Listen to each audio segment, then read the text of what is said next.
សួស្តីបងប្អូនទាំងអស់គ្នាសូមស្វាគមន៍មកកាន់ Channel នីតិស្ដាប់កំសាន្តទាំងអស់គ្នា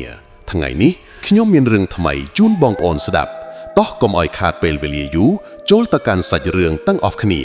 សូមជូនរឿងសាលាឆាន់ខ្មោចមានវត្តមួយមានឈ្មោះថាគិរីបុប្ផា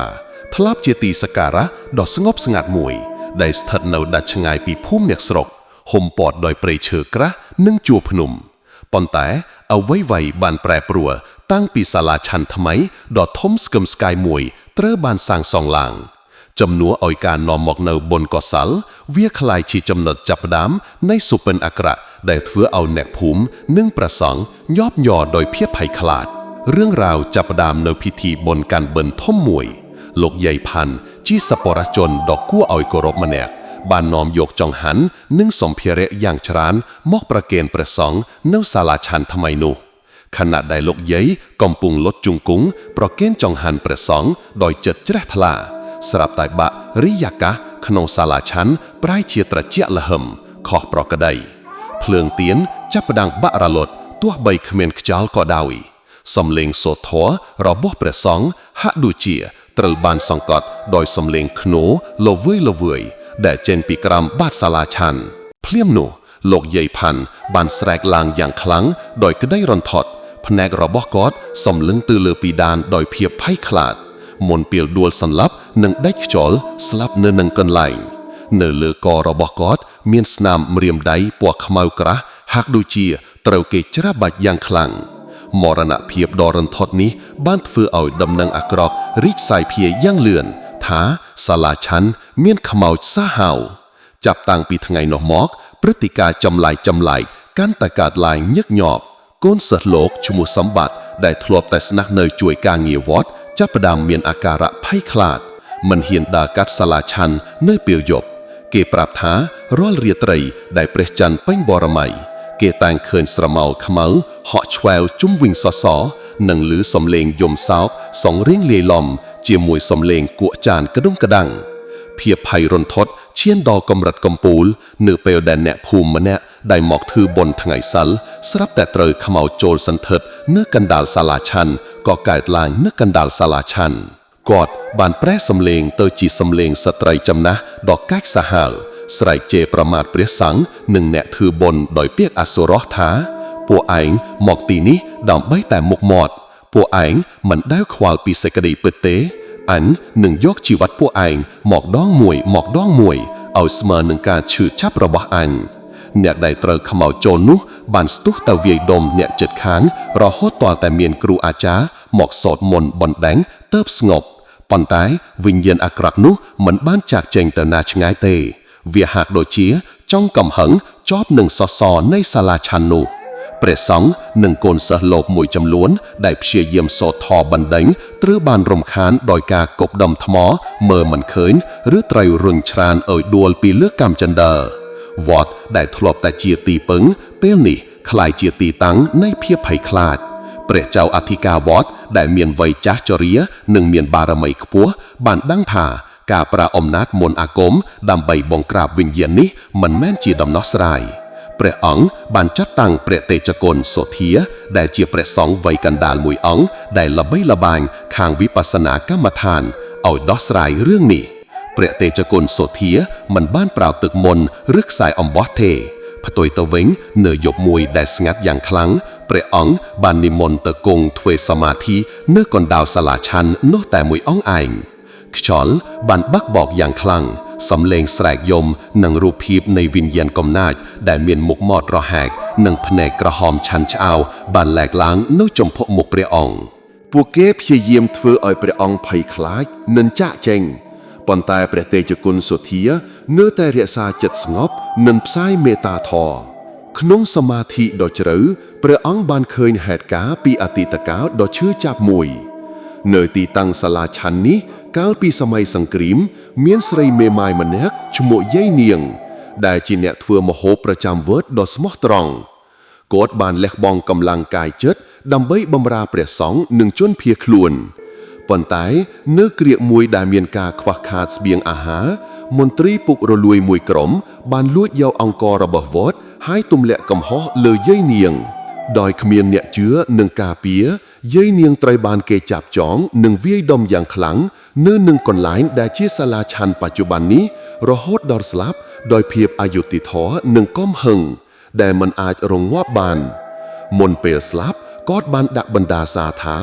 ទីកន្លែងនេះនឹងមិនមានសេចក្តីសុខឡើយព្រោះវាត្រូវបានសាងលើឈាមនិងទឹកភ្នែកនៃអ្នកដែលគ្មានកំហុស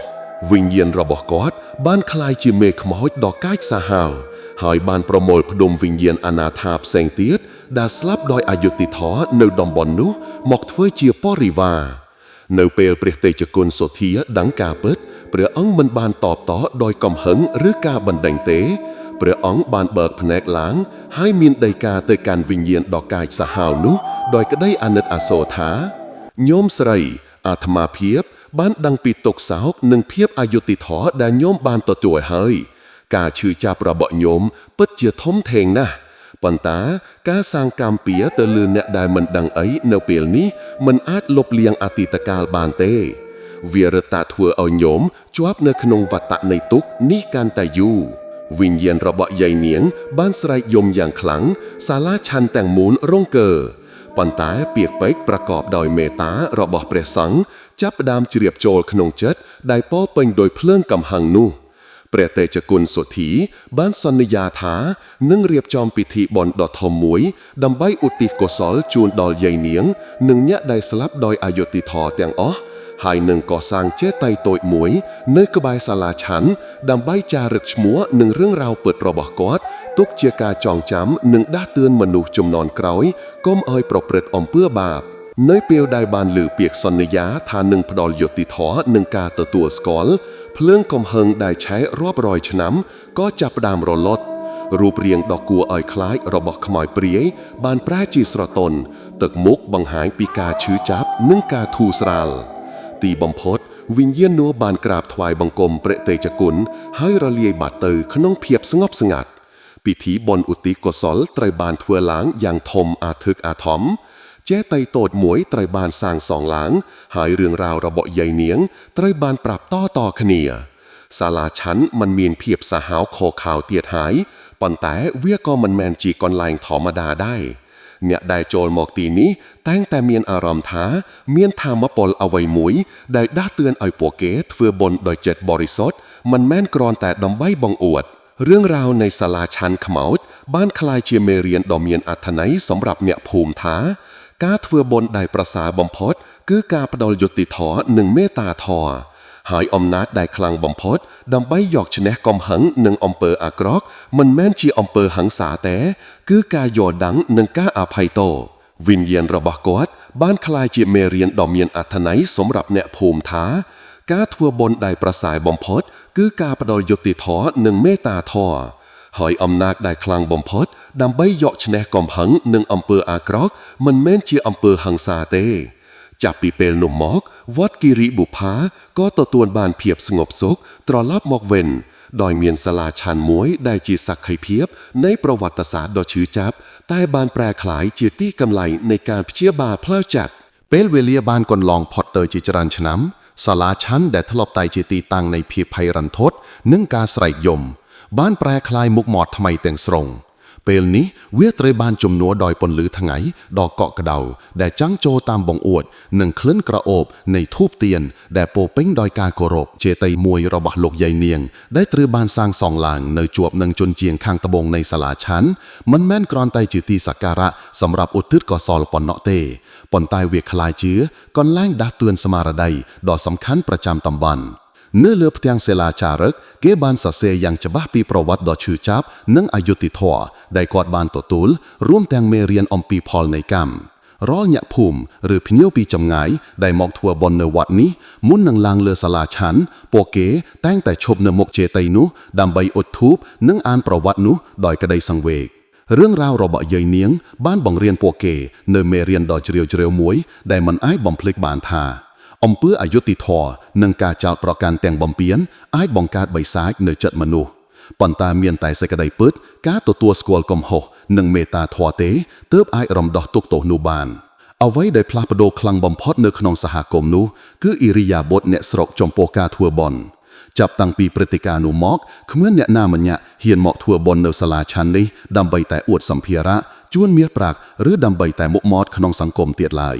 ភាពកាចសាហាវរបស់ខ្មោចយាយនាងកាលពីអតីតកាលបានคล้ายជាការដាស់តឿនមួយដែលធ្វើឲ្យមនុស្សគ្រប់គ្នាចូលមកកាន់ទីនេះដោយភាពអោនលំទោននិងចិត្តស្មោះសរពួកគេជឿជាក់យ៉ាងមុតមាំថាទោះបីជាវិញ្ញាណរបស់យាយនាងបានទៅកាន់សុគតិភពហើយក្តីប៉ុន្តែបារមីនៃសេចក្តីស្មោះត្រង់របស់គាត់នៅតែបន្តមើលចិត្តបរិសុទ្ធនៃអ្នកដែលមកកាន់ទីនេះជានិច្ចចំណែកឯសម្បត្តិដែលធ្លាប់ជាកូនសិនលោកកំសាពេលនេះបានក្លាយជាអាចារ្យវត្តដ៏គួរឲ្យគោរពម្នាក់គាត់តែងតែនិយាយប្រាប់ក្មេងៗជំនាន់ក្រោយដែលមកលេងវត្តថាគាត់លែងខ្លាចភាពងងឹតឬខ្មោចព្រាយទៀតហើយព្រោះបទពិសោធន៍នៅសាលាឆាន់នេះបានបង្រៀនគាត់ថាក្នុងโลกនេះដែលពោពេញដោយសេចក្តីលោភលន់ភាពអាត្មានិយមនិងការបិទបាំងការពិតនោះទេព្រះតេជគុណសុធានៅតែបន្តគង់នៅវត្តនោះនិងប្រើប្រាស់សាលាឆាន់នេះជាកន្លែងបង្រៀនវិបស្សនាដោយពុទ្ធបរិស័ទព្រះអង្គតែងតែលើកយករឿងរ៉ាវនេះមកធ្វើជាឧទាហរណ៍ដើម្បីបង្ហាញថាសូម្បីតែគំនុំដែលឆេះសន្ធោសន្ធៅរាប់រយឆ្នាំក៏អាចពន្លត់បានដោយដំណាក់ទឹកត្រជាក់នៃព្រះធម៌និងការអភ័យទោសទីបំផុតវត្តគិរីបុប្ផានិងរឿងរ៉ាវដែលគេធ្លាប់ហៅថាសាលាឆាន់ខ្មោចបានបន្សល់ទុកនៅគេដំណែលដ៏យូរអង្វែងមួយវាមិនមែនជាការចងចាំអំពីភាពភ័យរន្ធត់នៃវិញ្ញាណកំណាចទៀតទេប៉ុន្តែវាជាសក្ខីភាពដ៏រស់រវើកនៃអំណាចនៃមេត្តាធម៌ដែលអាចនាំមកនូវសន្តិភាពពិតប្រាកដទាំងនៅក្នុងមនុស្សលោកនិងនៅក្នុងโลกនៃវិញ្ញាណដែលធ្វើឲ្យទីកន្លែងដែលធ្លាប់តែក្តៅគគុកក្លាយជាដែនដីនៃសេចក្តីស្ងប់សុខតរៀងទៅសូមអរគុណបងប្អូនដែលចំណាយពេលស្ដាប់រឿងនេះរហូតដល់ចប់បើបងប្អូនពិតចិត្តសូមជួយចុចពាក្យថា Subscribe ម្នាក់មួយសូមជម្រាបលា